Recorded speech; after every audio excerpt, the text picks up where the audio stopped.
1600-1700 kilometr yuradigan Shinere Sven mashinasi.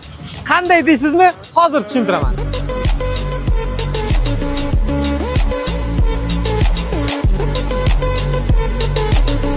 Bu mashinamizning motori gibrid hisoblanadi.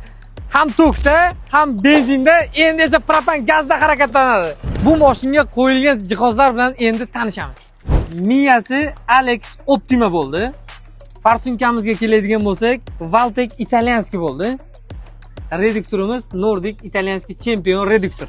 Bu mashinamizga qo'yilgan gaz ballonimiz zapaskasining joyiga 47 talik tabletka ballon bo'ladi. Hech narsaga xalaqit qilmaydi, akkuratli holda o'rnatib berdik. Endi akamiz mazza qilib 1600-1700 kilometr masofani bosib o'tadi. Akalar, bu videoni kimga jo'natishni bilasizlar? Batafsil ma'lumot olmoqchi bo'lsangiz, pastdagi nomerlarga bemalol murojaat qilib kelishingiz mumkin. Obuna bo'lishni unutmang. Bizda obunachilarimizga juda ham katta chegirmalarimiz bor.